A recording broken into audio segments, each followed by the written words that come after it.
You're listening to the Weekend Game Plan with Matthew Ross. Brought to you by Royal Ceramic, the consumer and contractor destination for incredible tile selection and much more.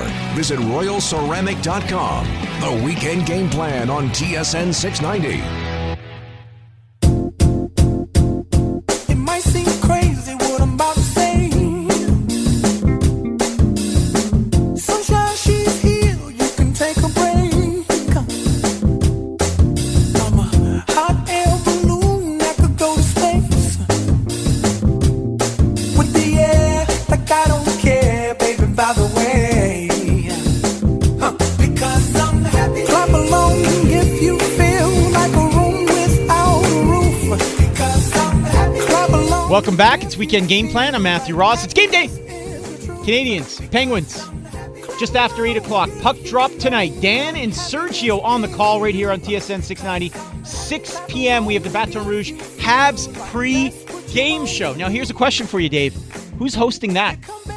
Stumped? I bet you it's Simon, right?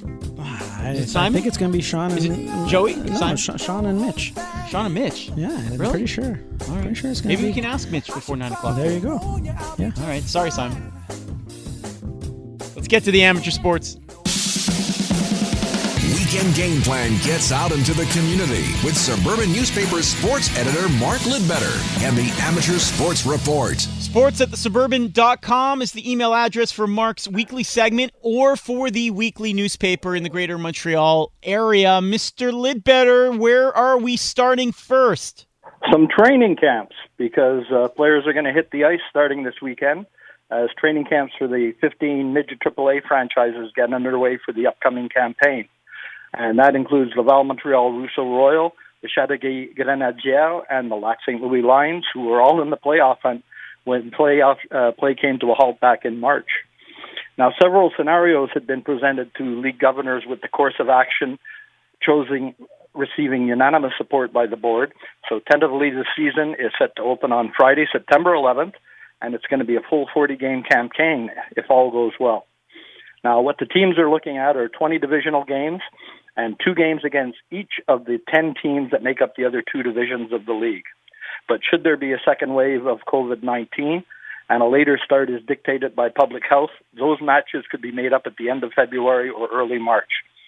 And in that scenario of a later start, the league would organize a playoff tournament over the course of Easter weekend to select a team to represent the league at the TELUS Cup for the Canadian Championships. And it would all be in the bubble at a centralized location like the NHL. Yeah.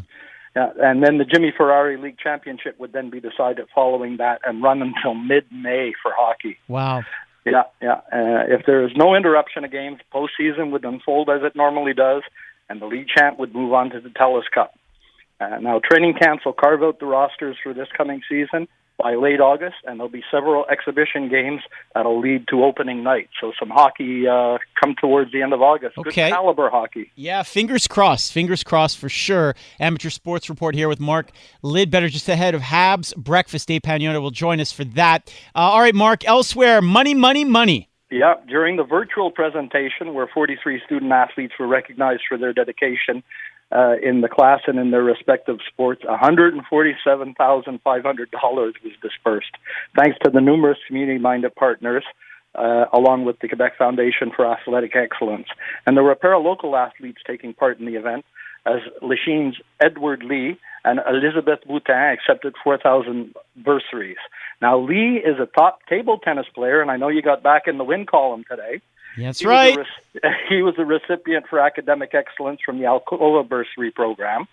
And the 17-year-old Lee was a bronze medalist in the men's division of the Pan Am Championships in September of 2019. And he was a triple gold winner at the 2019 Canada Winter Games in Red Deer, Alberta. So where's he based? Talented. Sorry? Where's he based?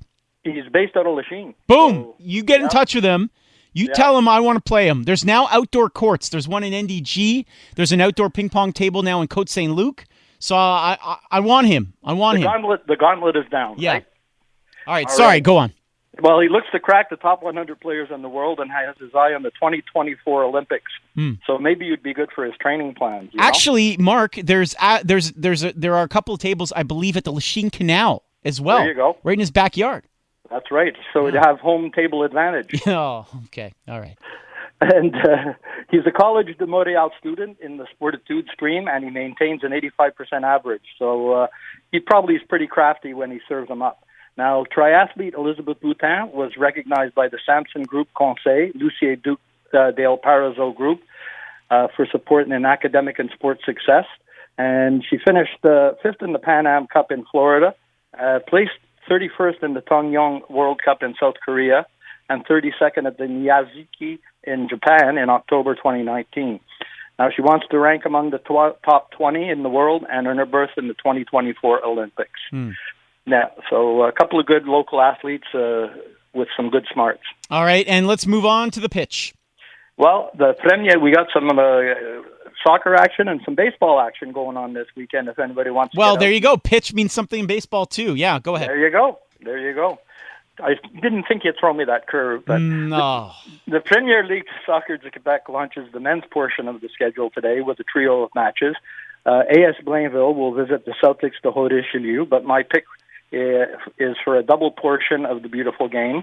Over on the South Shore, there'll be a pair of local rivalry games at the Centre Multisport in Longueuil.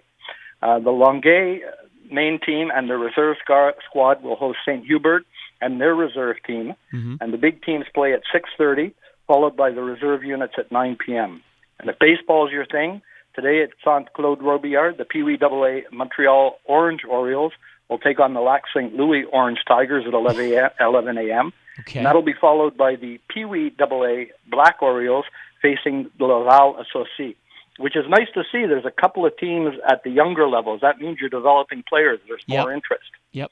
And my pick tomorrow, which I'm hoping to get over to because today is moving day for us, so I ain't going to be out, is going to be a doubleheader at Beacon Hill Park with the Laurentides Red Sox in for a pair against the Lac St. Louis Orange Tiger in midget AA play. So some high caliber ball.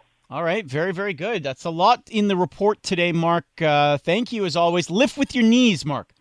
Yes. Not your back. No, I will tell my wife to do that. Oh, ouch. All right. Thank you, Mark. Have a good one, guys. Enjoy game day. Thank you very much. sports@thesuburban.com is the email address for the weekly segment or for a piece in the weekly newspaper. As we march ahead to Habs breakfast, we're taking your predictions. 11-690 is the text box.